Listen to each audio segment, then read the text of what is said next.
And now it's time for us to discuss more of these headlines and simple keywords. And Adam joining us via Zoom. Good morning, Adam. Good morning, Lena. Happy Thursday. Oh, you sound better.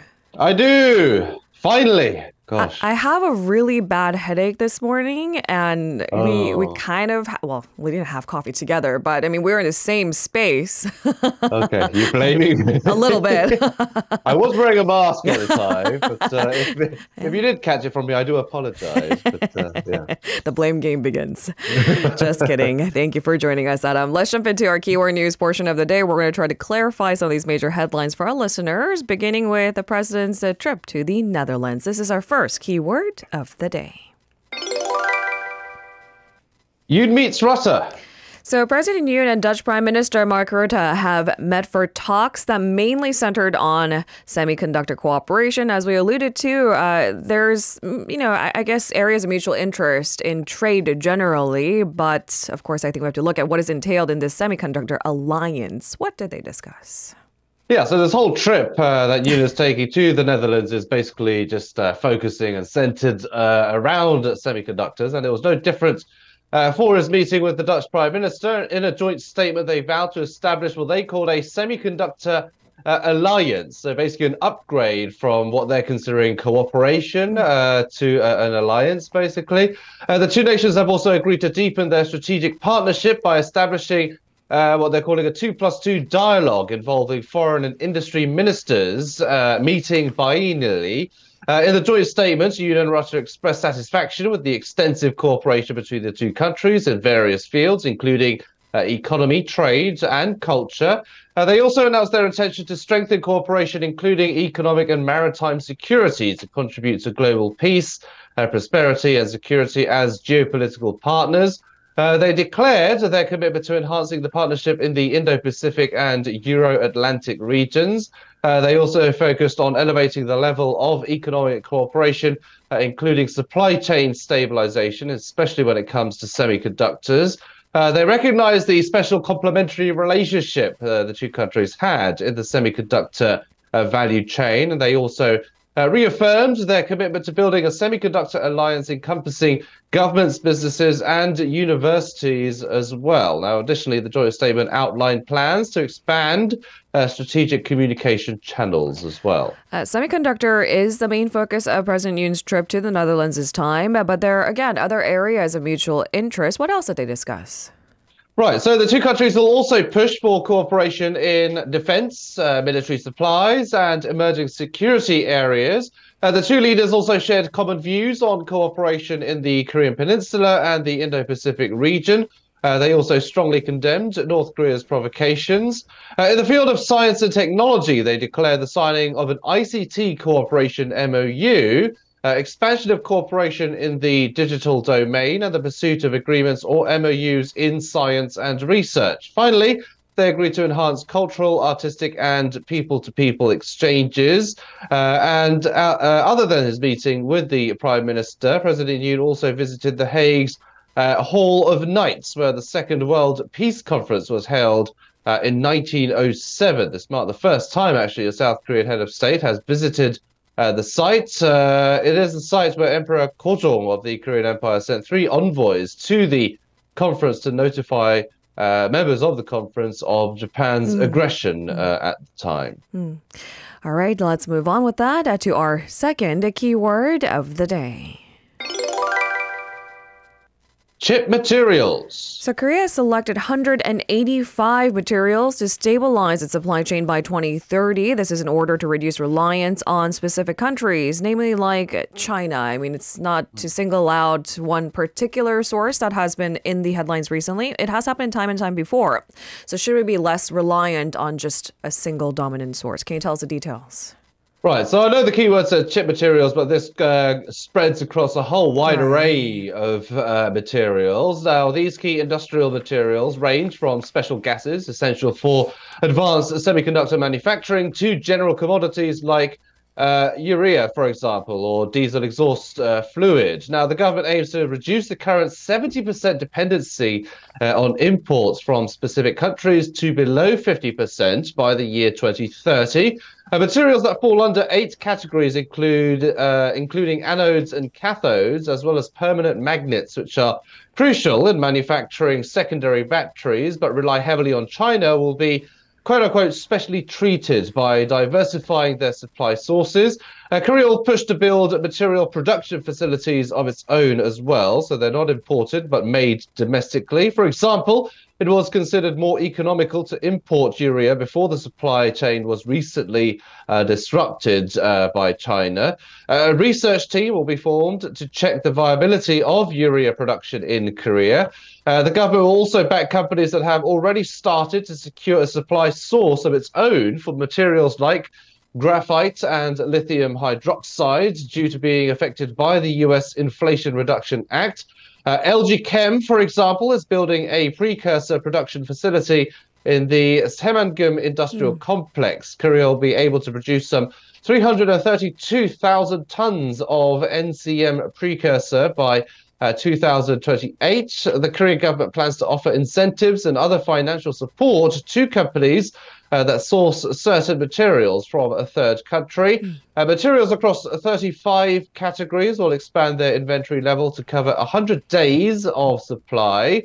For example, the lithium stockpile, critical for secondary battery industry, but currently only at a 6-day stockpile, will be increased to a 30-day supply with a budget of about 200 billion won this year. And other incentives include some special loans where they'll not only be given at a special rate, but also expanded to cover more costs, as well as some tax breaks as well.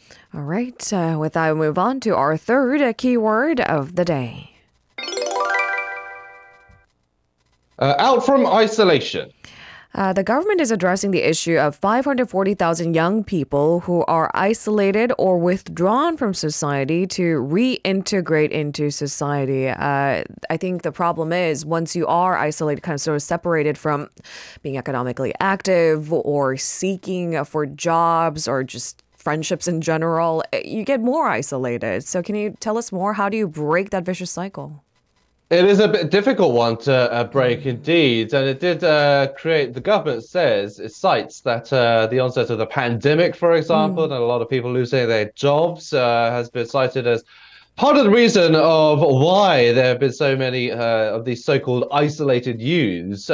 These people, the government categorize are people aged 19 to 34 because their social activities are significantly reduced. Of them, some 240,000 people are categorized as reclusive youths, as they have basically no social activities and rarely leave their homes at all. Now, dedicated managers or assistants will be assigned to aid their social adaptation and encourage employment. This comprehensive approach covers prevention, identification, and follow-up support.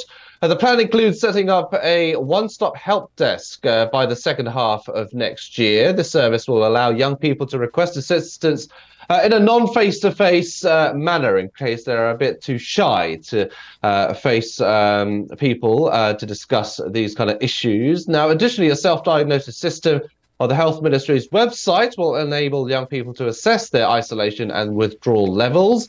Volunteer groups from universities will identify at-risk youths in online communities, so getting a bit of help from their peers. Now, the government noted it plans to provide consulting programs and other tailored support for just over 1,900 individuals who have formally requested help, but that's still a fraction of those who are categorized as isolated youths. So the majority of them are unaware that they are part of this group or not willing to get help in the first place. Now, while the plan primarily targets youths aged 19 to 34, those outside this age range will also be eligible for support if needed as well. So this whole problem kind of stems from the fact that, yes, the pandemic and the economic situation has become difficult, especially for young people. Jobs, quality jobs for young people have diminished over time. As well as that's another kind of area of concern for the government, and the increase in single-person households. A lot of young people take up the majority of that as well. So, yes, and of course, it's an aging population here in Korea. the economically active young people, the numbers are kind of decreasing at the moment, and of them, a lot of them aren't engaging in economic activities at all as well, which is another concern. Literally, our future depends on it. But I think the well-being of these people who could otherwise be just left behind. I mean, sometimes you just need a jolt start, and the government intervention intends to do that.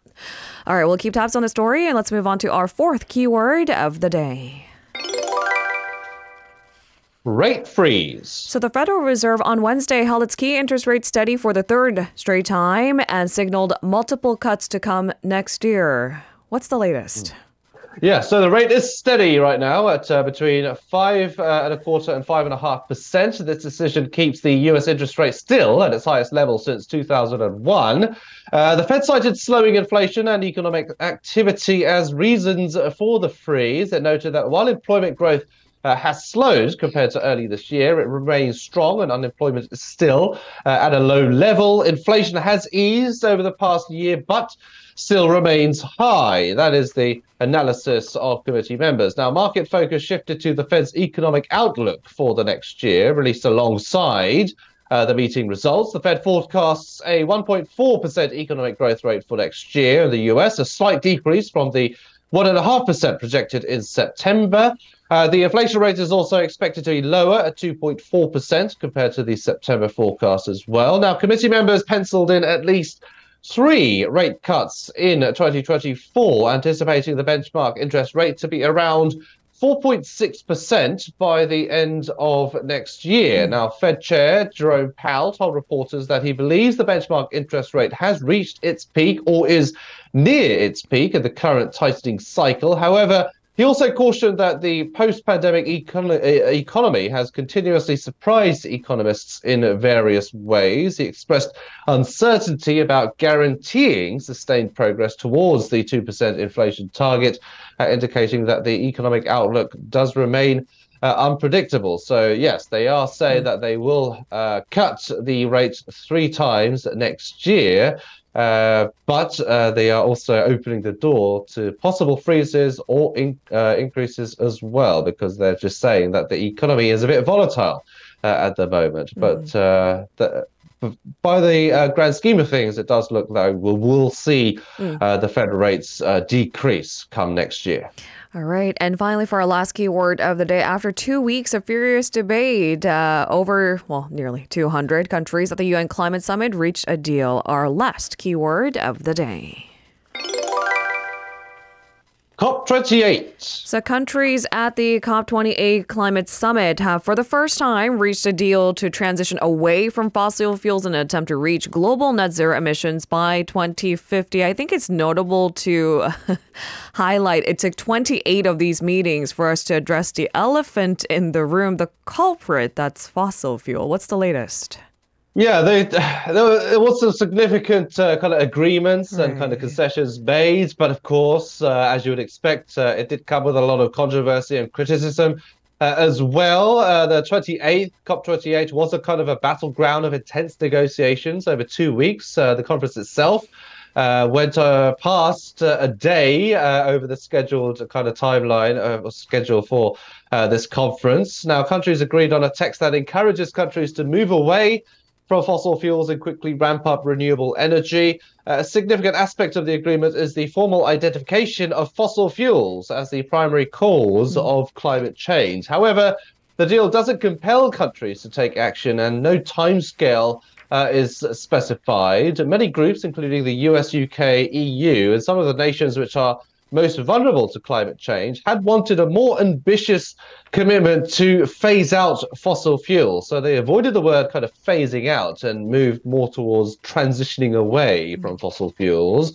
Now, while they agreed to phase out coal, oil and gas were not included in the agreement due to strong opposition from oil-producing countries. The conference itself was held in Dubai, which, of course, a lot of people took kind of issue with as well. Dubai being, of course, or the Middle East being a huge oil-producing nation. Now, island states whose homes are kind of being washed away by rising sea levels said the text was an improvement, but contains a litany of loopholes, in their words. And scientists said the document did not go far enough for world leaders to honor the 2015 Paris Climate Agreement as as well.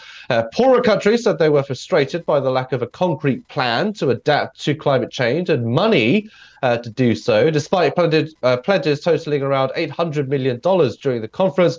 This amount was criticized as being only a fraction of what is needed. Developing countries in Africa, Asia, and South America argue they cannot move away from fossil fuels or transition to greener alternatives without external investment. So, yes, an agreement, but not really much done, if you will, again. So, Okay. it's just a significant agreement on the wording of it, Right. but whether any concrete plans or policies will be made is another area that needs to be looked into. That's where journalists come in. We keeping these countries and leaders and policymakers accountable. I mean, even since the Paris Climate Agreement, I think we've been having sort of these repeated conversations. Nonetheless, when someone asks, is it still important to have these summits?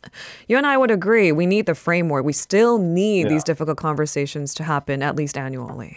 Yeah, so of course, you know the saying, how the saying goes, in order to fix a problem, you need to realize that there is one in the first place. So that is kind of what happened in this conference. But of course, it's just the devil's in the details. And with as many countries involved as they are right now, Like it is hard 200. it is hard to kind of get a unanimous kind of agreement on these issues. So it does take time. The truth is, no, each country wants the shorter end of the stick. That's just a cold truth, including the oil-producing countries, but countries who are getting the worst of the effects of climate change. But we could we could tear this apart for hours. Not today, but we could. Yeah. Today, our focus is the framework is set. They address the elephant in the room. Fossil fuels. Yeah, that's the most important thing anyway. Today, taking the win. Tomorrow's another day. Thank you very much, Adam. We'll see you tomorrow. You're very welcome. I'll see you tomorrow.